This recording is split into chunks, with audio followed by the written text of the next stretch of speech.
Olá, seja muito bem-vindo e, como sempre, é muito bom estar em sua companhia. A partir de agora, você confere comigo as notícias do Brasil e do mundo. E olha só, eu começo essa edição falando de economia. A confiança do comércio subiu em agosto e atingiu um maior patamar em um ano. A melhora nas expectativas influenciou no resultado. Segundo dados divulgados pela Fundação Getúlio Vargas, o indicador passou de 95,1 para 99,4 pontos no mês. A alta foi influenciada pela melhora das expectativas. A desaceleração da inflação, medidas de estímulo do governo e melhora da confiança do consumidor contribuíram com a retomada do otimismo do setor. O índice de expectativas futuras subiu de 84,8 para 94,5 pontos. Apesar do bom resultado, a avaliação sobre a situação presente ainda segue frágil. E depois de 5 altas seguidas, a confiança dos serviços teve leve queda em agosto, passando de 100,9 para 100,7 pontos. Apesar de baixar um pouco, ainda aponta otimismo para o setor. Assim como no comércio, os serviços também tiveram alta das expectativas, de 100,9 para 101,3 pontos, mas queda na percepção sobre a situação atual. E olha só, a melhora dos custos também impulsionou a confiança da indústria, que subiu em agosto. Com uma alta de 0,8 ponto percentual, o medidor ficou mais de 100 pontos, ou seja, acima do nível de neutralidade. O resultado de agosto é maior do que o de julho, que ficou em 99,5.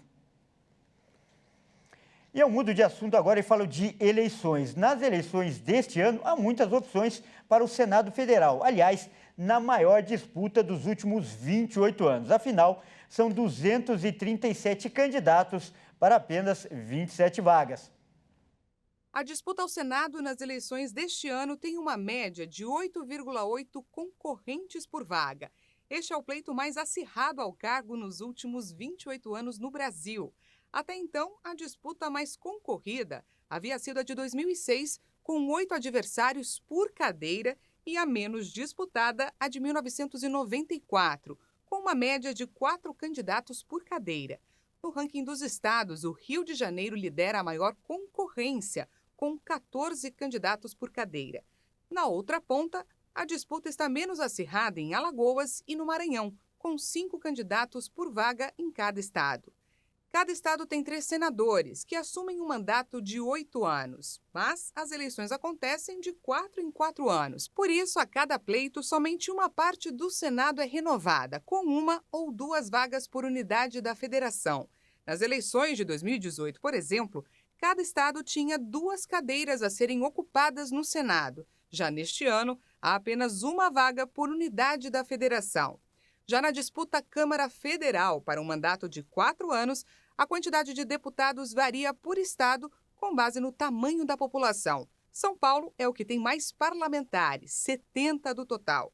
Já estados menos populosos, como Acre, Amapá e Sergipe, possuem cada um 8 deputados federais.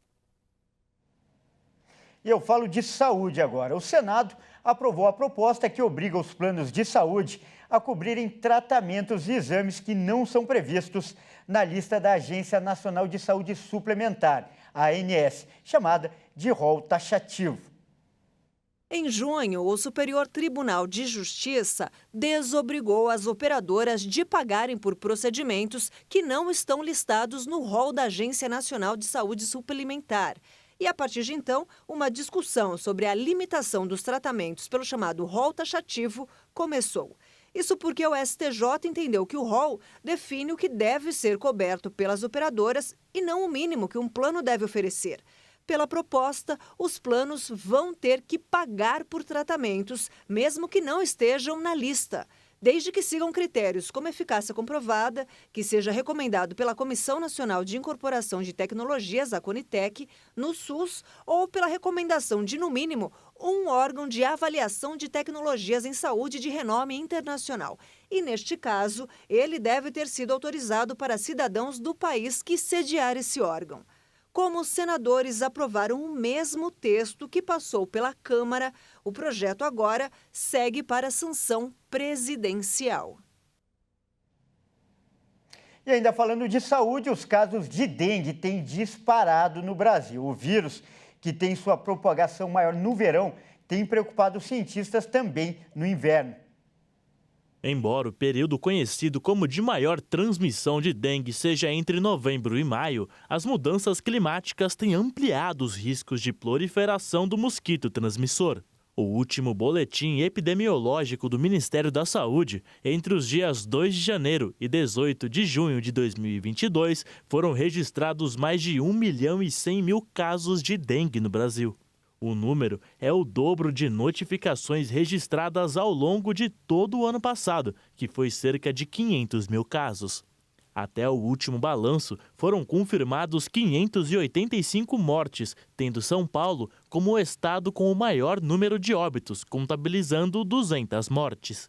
Os cientistas explicam que, embora o Aedes aegypti não sobreviva por muito tempo em baixas temperaturas, os ovos e as larvas depositados em água permanecem vivos, podendo se desenvolver e dar origem a novos mosquitos com a chegada das semanas quentes em qualquer época do ano. O Ministério da Saúde tem feito alertas para conscientizar a população, principalmente no sentido de que, independente da estação do ano, as medidas de combate à dengue devem ser mantidas de forma contínua. Como, por exemplo, encher os pratos dos vasos de plantas com areia até a borda, lavá-los e trocar a água, colocar o lixo em sacos plásticos e manter a lixeira sempre fechada, além de prestar atenção nas caixas d'água. A dengue é transmitida pela fêmea do mosquito Aedes aegypti e os sintomas são febre alta acima de 39 graus, dor no corpo e articulações, dor atrás dos olhos, mal-estar, falta de apetite, dor de cabeça e manchas vermelhas no corpo. Ao sentir qualquer sintoma, a melhor opção é ir a um hospital. E o Ministério da Justiça divulgou as regras sobre a concessão de vistos temporários e autorização de residência para ucranianos afetados pela guerra. A portaria com as novas regras foi publicada no Diário Oficial da União desta terça-feira e vale até o dia 3 de março de 2023. Os vistos temporários têm prazo de validade de 180 dias e valem tanto para ucranianos quanto para pessoas que não têm nacionalidade reconhecida por nenhum estado. Já a residência temporária terá o prazo de 2 anos. E olha só, antes da gente encerrar, atenção a essa notícia. A NASA remarcou para sexta-feira o lançamento do foguete Artemis 1. A missão pretende voltar à Lua depois de 50 anos. E o chefe da missão citou as dificuldades encontradas ao tentar essa missão, extremamente nova. Vamos ouvir o que ele falou.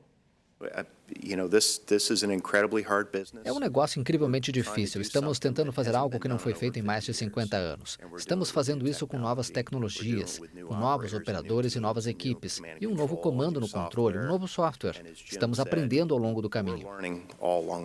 O lançamento do novo foguete da NASA para a Lua foi cancelado nesta segunda-feira devido a um problema técnico com um dos motores principais. O programa é o plano liderado pela NASA para voltar a enviar seres humanos para a Lua como um trampolim para uma eventual viagem a Marte. O nome Artemis foi escolhido para ecoar Apollo, como foi chamado o programa espacial tripulado desenvolvido pelos Estados Unidos na década de 60. A NASA vai utilizar o conhecimento adquirido com o programa Artemis sobre trajes espaciais, veículos, propulsão, reabastecimento e outras áreas para preparar uma viagem a Marte. Tá, então, e essa edição fica por aqui. Eu agradeço demais pela sua companhia e convido a continuar ligado em nossa programação. Até mais!